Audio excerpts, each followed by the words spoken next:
Oh, it's a nice friendly greeting. Oh, is that unusual? No. Okay, good. I mean, like, you know, it's just friendlier than I'm accustomed to with Uber drivers. Gotcha. Maybe you've just been meeting a lot more of the shy ones. Absolutely, it could be that could be the case. Well, I'm happy to make your acquaintance, man. Likewise.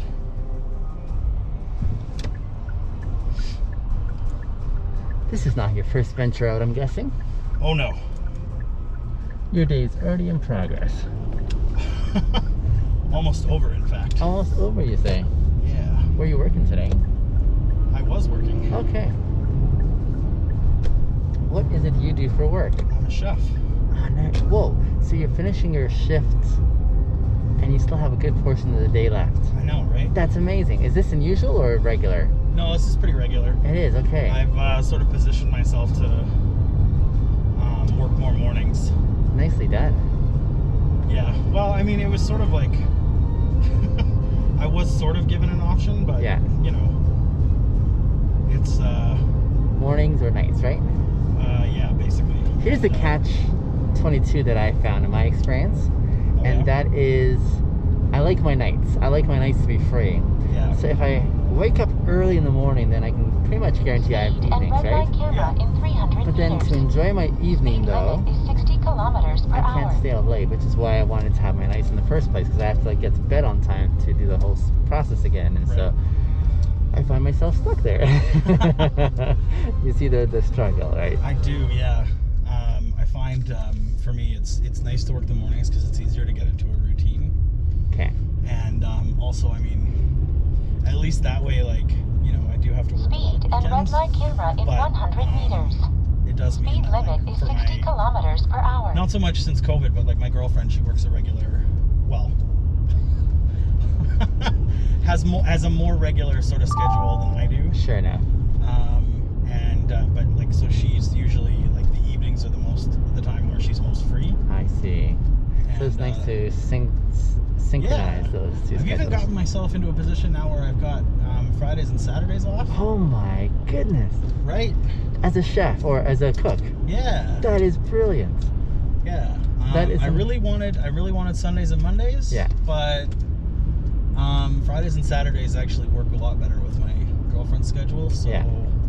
And what was the thinking behind Sundays and Mondays? What's that? What was the thinking behind Sunday, Monday? Oh, as far as I'm concerned, that's just the best.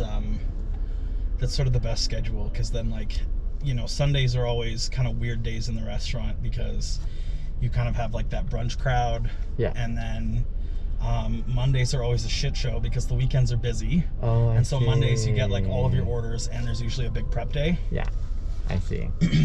So. Yeah.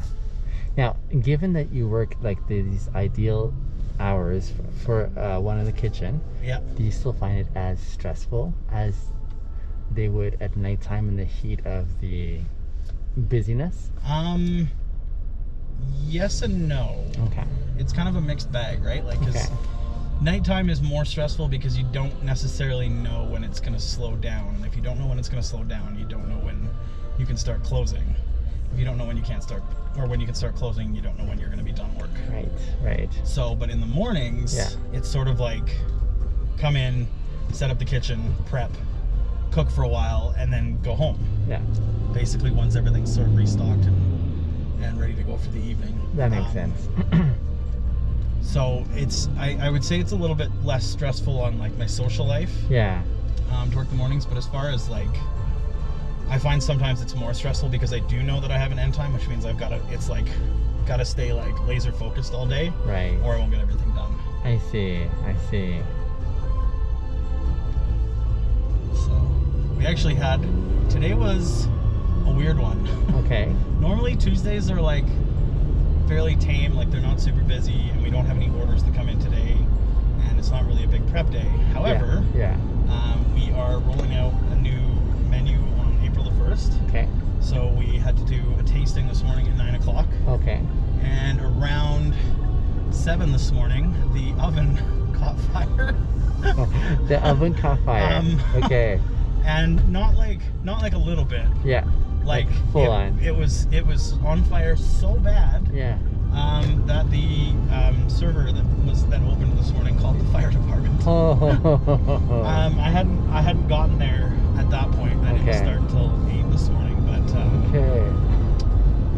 I arrived and they were like, yeah, there was a fire, and I was like, okay, thinking like, there was like a little bit of a grease fire on the Yeah. stovetop or something, like Yeah. no big deal.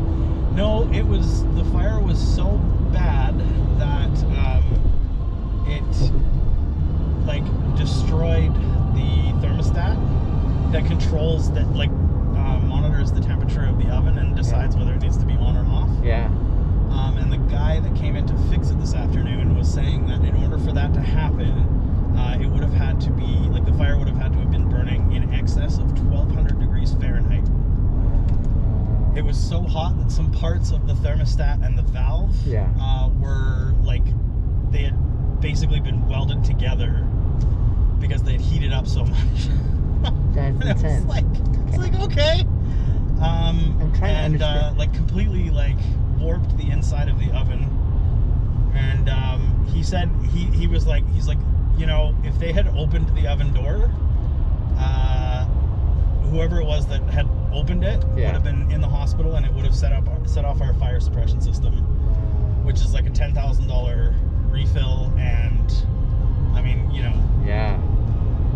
like it That's- would have been an explosion. That's So nuts. Okay. It could have been worse. it could have been a lot worse. So I'm trying to understand how an oven catches fire without something that was burning inside. So therein lies sort of the issue. Okay. We braise our brisket overnight in the oven, Okay.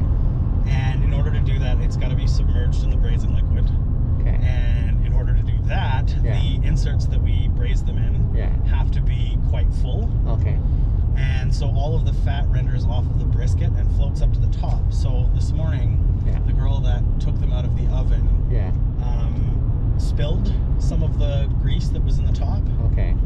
And like, there's always like a little bit that spills. Yeah. But from what I saw inside the oven Yeah. this afternoon, she spilled a lot. And so it had gotten down into the bottom of the oven where the burner is. Yeah. And it all pooled down there, and then it heated up because after she spilled it, Yeah. either like she didn't wipe it or didn't realize what had happened, Yeah. and so then she like cranked the oven up trying to just burn it off. Yeah. Oh. Because when we get a little bit of a spill in the oven, it just, you turn it up a little bit and it'll slowly burn off. But Yeah. what she did was she turned it up to like 450 degrees. Yeah. And at this elevation, like grease and oil will ignite Okay. at between 410 and 425 degrees Fahrenheit. Okay. So, all of that grease that had spilled down into the bottom of the oven caught fire. And it went from, like, the one girl was saying that the flames were sort of like coming up in the, like, not like out of the front of the oven, Yeah. although they must have been at some point because, like, the whole front of the oven was black, and then, like, the backsplash was all black. Yeah. And she said it went from being, like, just seeing flames, a little bit of flames licking up out of the back, Yeah. to, like, being, like, coming way up and burning, like, out of the, way out of the top of the oven Yeah. in, like, 30 seconds. Yeah. And it was really smoky inside the restaurant, and so she was like, nope. She ran outside and called the fire department. Shoot. And she was really, she wasn't worried about the fire as much as she was worried about that she thought we were going to get charged by the fire department for a false alarm. Because by the time they showed up, Yeah. the fire had gone out. Yeah. Oh, I Which see. honestly, I can't believe that it did. That Yeah. was so lucky. It must have Yeah. just run out of oxygen to burn. Yeah. Because like, That was significant. well, yeah, it was. I mean, there was a lot of grease and it was really hot. So It was that kind of day at work today. that was, yeah. And then we still did the tasting at 9 Oh, o'clock. seriously? Oh, yeah. Oh, man. Did you just have another oven that you're able to utilize, or? No, we just did, thankfully we didn't really need the oven for much of what we were rolling out. Okay. So it was just I think we had to heat up some waffles on the panini press. So for sure that the presentation is up to par so that everyone has an idea of what it's going to be like? Or Yeah, so okay. it's like, I mean, I don't have the final say on everything, but certainly the feature for this month for March Yeah. was my feature. And Okay. that I had pretty much the final say on. That's awesome. Yeah. It's like creative license. Yeah, which was really cool. I sort of had it at my last job in the beginning, but they just sort of kept changing things and becoming more and more strict. And I think it was just because, somebody somewhere had decided that they were going to do like just something ridiculously expensive, like seared foie gras with white truffles or something. I see. And so that slowly got taken away. And here it's sort of like, you want to do something interesting or something totally out of left field with a really weird ingredient? Absolutely, let's do it.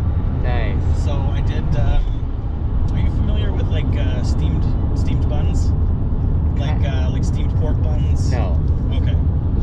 Well, it's something that my nanny used to feed me when I was a little kid, and it's a Chinese sort of dim sum Yeah. type thing. And Yeah. it's just like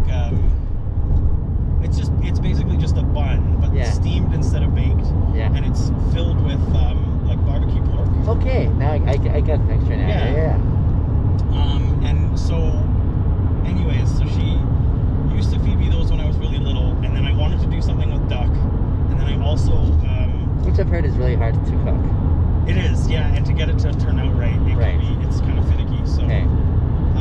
and I really also love Vietnamese